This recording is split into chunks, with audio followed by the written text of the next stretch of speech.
I'm now pleased to welcome to the podium ISPU's Executive Director, Shireen Zaman.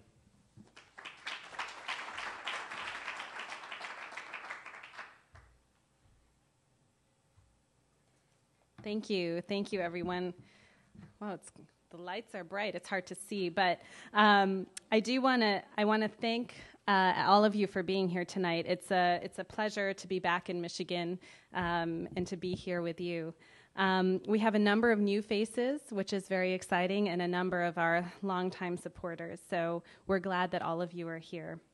And it's also a personal pleasure, as I was saying before, to share the podium and the stage today with so many amazing women leaders from this community. It's a personal... When we talk about the ways, I think some of the ways that ISPU stands out in the community, I think this is definitely one of them. So thank you for being such a great example for all of us. As you know, a lot of work that goes into these events goes on behind the scenes. So I want to take a moment to really thank the staff of ISPU and all of the great volunteers who helped to make this event possible today. So please join me in thanking them. I want to just take a few minutes now to update you a bit on some of the work that ISPU has been doing and some of the things that are coming up for us. Many of you know our mission and the work that we do very well. Some of the critical things about ISPU that actually many of our supporters have already mentioned is that we are the only think tank that's focused on producing work on the American Muslim community. And we're increasingly being recognized for that, not only in Washington, D.C., but around the country. We're also innovative in the fact that we started here in Michigan. We're sort of a grassroots organization with a national presence. We're outside of the Beltway organization, but we understand how to work inside of the Beltway. We also provide a service, I hope, to the community by helping better understand ourselves and helping people outside of the community better understand the Muslim community. And we're providing a platform for important conversations like the one we're about to have today. So what have we been working on?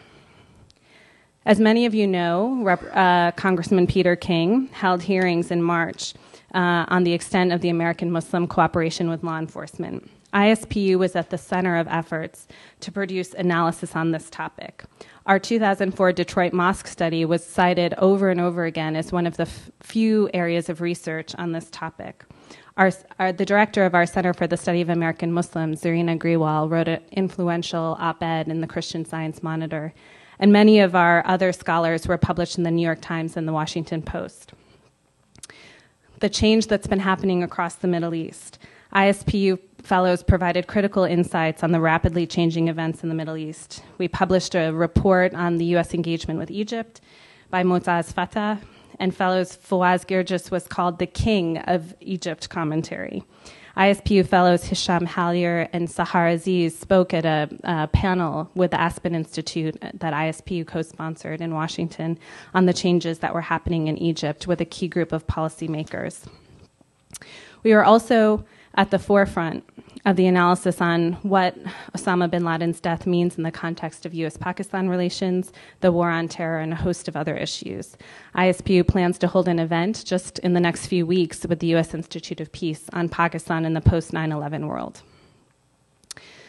Many of us are concerned or thinking about the 10th anniversary of 9/11, and ISPU is actively engaged in how we're going to change the conversation and really go beyond the headlines that everybody is going to be talking about and really expose the untold stories of 9/11. We're commissioning a series of policy briefs that'll be published at the end of this summer.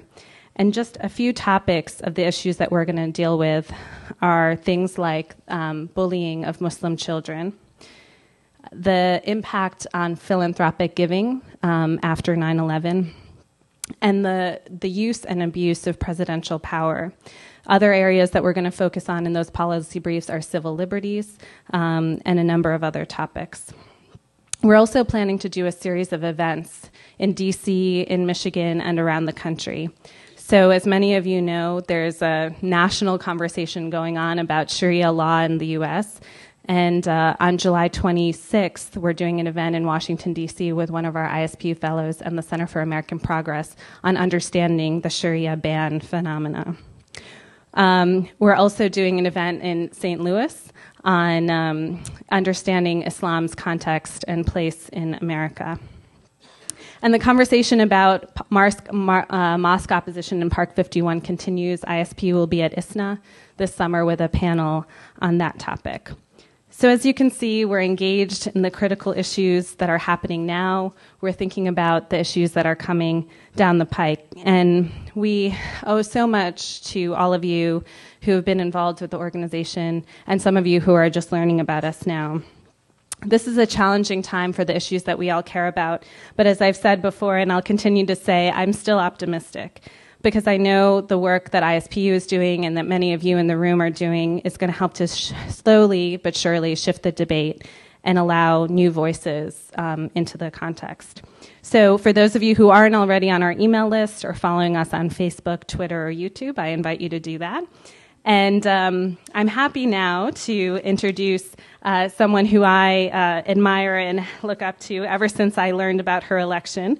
Rashida Tlaib is not only a great representative of Michigan, but I think a great representative of our community and a national leader. She is deeply engaged in community issues and has become a leader among her peers. And so I'd like to welcome her to the stage to say a few words and to introduce Fatima Shama, our keynote speaker. Thank you.